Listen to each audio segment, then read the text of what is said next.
All right, now, Maria. The Atlanta Hawks got the dub last night, 130-121 against the Washington Wizards, a winnable game. That seemed to be a theme going on the ATL Sports Party show today. Winnable games. Yes, winnable games. That's what we need. But yeah, the Hawks were able to get a win last night.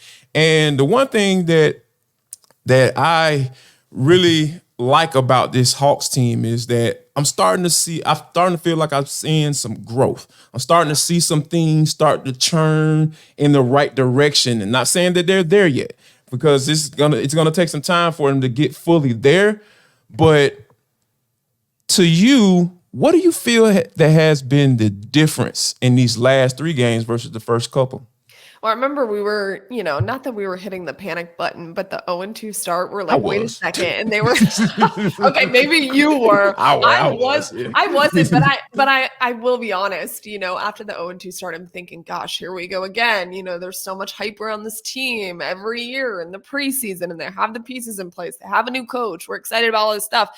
And then they look terrible in the first 2 games. And so then they're heading into their game against Milwaukee on the road, Dame and Giannis, and you're thinking there's no way they're going to win that game. Dame had 6 points, and they definitely won that game. And then that started this now 3's a streak. So they started this 3-game win streak. And I think the biggest difference for me is when they were getting out to large leads, other teams, I feel like things started to snowball for the Hawks in the first 2 games. And now they're letting those leads, because it hasn't been a huge difference, although in their second game of this win streak against the T-Wolves, you had Dejounte coming out with a 30-point second half. They're having players step up and not let these big leads snowball. So I think that's one of the biggest things for me. And the fact that Trae Young is distributing the ball a lot and very efficiently as well. So you're having a couple of those guys that we were really concerned about in that 0-2 start, both Trae and Dejounte, who were really quiet.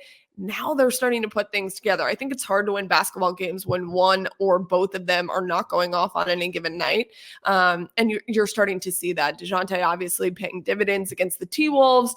And then Trae, I know we're going to talk about him distributing the ball, but 30 assists over the course of 3 games, and he's making a big difference. I just feel like they have a different kind of energy, and it's starting to feel more like complete basketball. First 2 games, I didn't feel like that. You're starting to see glimpses of what this team can do on both sides of the ball. And that's been a big point of contention for Quinn Snyder. He even said, I think after the Bucks game, that both Dejounte and Trae are unbelievably coachable. That's literally what he said. And that's a great thing, because when you're looking towards the future, you need both of those guys to be coachable. And I think that we're starting to see glimpses of this team being better. I don't want to say good, but I think better for sure. Yeah, better. I'm with you on that. I'll go with better as well. And there was one word that stood out to me that you said. You said energy. And the first name that came to mind, Jalen Johnson. For sure. When watching him play basketball is a breath of fresh air, Maria, because I don't want to bang on the guy, but John Collins just seems like there was an issue with consistency with him. I'm not saying that he's a bad player, but I know that there was a level of expectation that I had for him as a player, because he put it out on the floor. If you put it out on the floor, I'm going to hold you to that, right? And when he didn't live up to that, obviously, there was some times where I would call him out. But looking at Jalen Johnson, though, I feel like he's the exact opposite of that. The dude just comes on, whether he's in the starting rotation or the starting lineup, or he's coming off the bench. It's the same player. It's the guy, I'm getting the rebound. Boom. I'm not looking for the point guard, delaying all the stuff. I'm pushing it up the floor. I got the ball in my hand. I'm swinging it up. I'm making the necessary pass on the break. Whether I be leading the break or I'm doing the rim runner, and I'm going up and high to go get this alley-oop that Trae just threw off the backboard. So it's just so I know which one you're talking about. Fun to watch.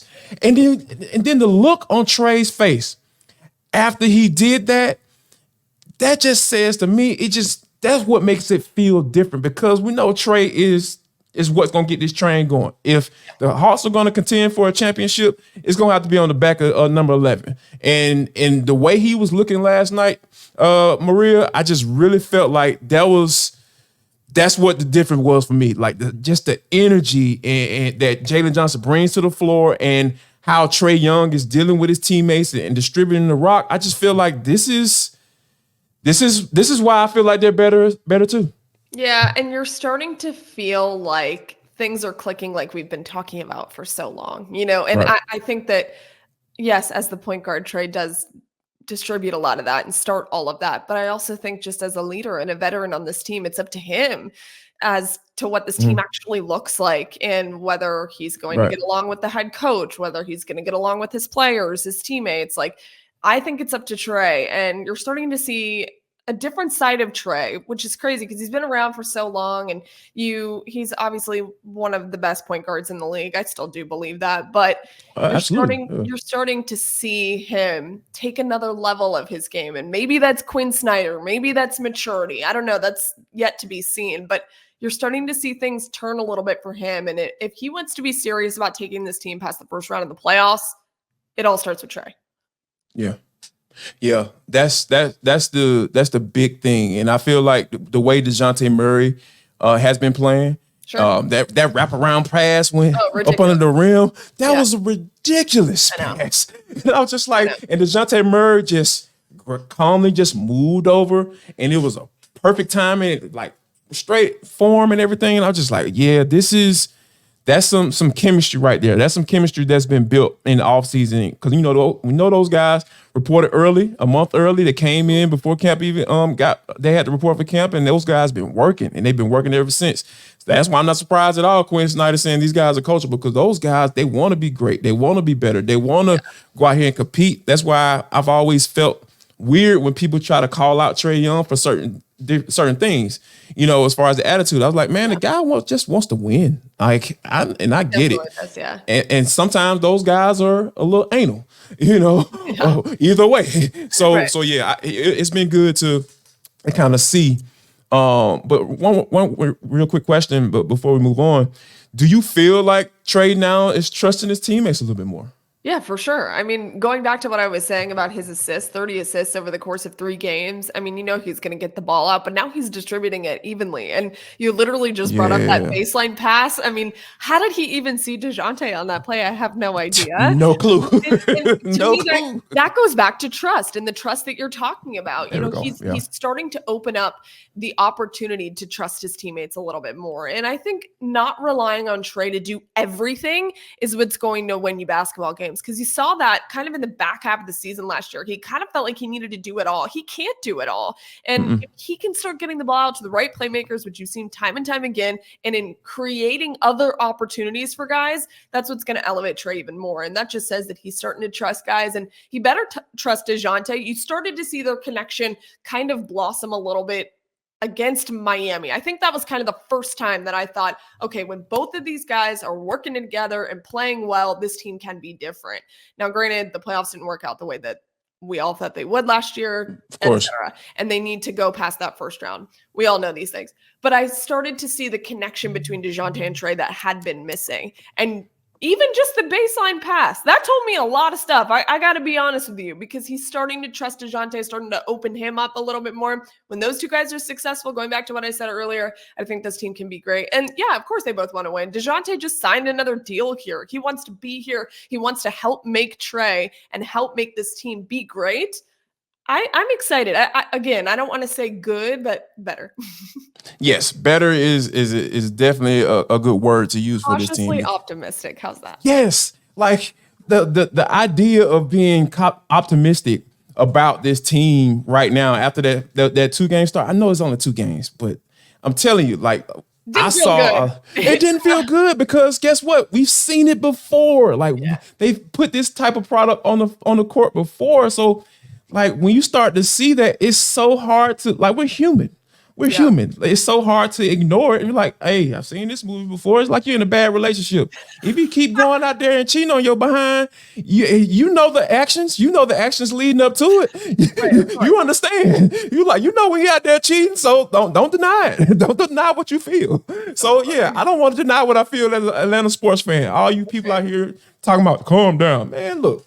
Hey, man, look, I'm a real Atlanta sports fan, and I know this team. So, yeah, I feel like I'm defending myself against some imaginary person, but we're going to keep it moving, Maria. right, but you got beef with somebody. I know. Like I really feel like I got to talk to somebody after the show. Yeah, it's time for me to talk to somebody. I brought up some feelings for Jarvis. Yes, you conjured up some. It came from a gut too, Maria. Like it's just right there in the gut. But but coming up next though, we got to talk about Alex Anthopoulos is already on the move. Woo! We'll talk about the move that he's made now that the baseball season is officially over. But I want to take some time out to tell you about the Locked On Sports Atlanta Insiders. What is that, Jarvis? Yes. Join subtext.com/Locked On Sports Atlanta. Join subtext.com/Locked On Sports Atlanta. Well, what do I do when I go there? I need you to sign up to be a Locked On Sports Atlanta Insider. What does that entail, Jarvis? It entails you getting access to myself, or you might not never know who might be on the other end of that text message. I thought you could text with me during the game. I'm going to be at Mercedes-Benz on Sunday when the Falcons take on the Minnesota Vikings. Guess what? I'll shoot you all some texts. I see what's going on. We're going to be out there and we're going to give you some good thoughts. And plus, also you'll have access to my all 22 review. I'm telling y'all guys, this is not something you don't want to miss. So join subtext.com/Locked On Sports Atlanta and become an Atlanta Sports Insider today.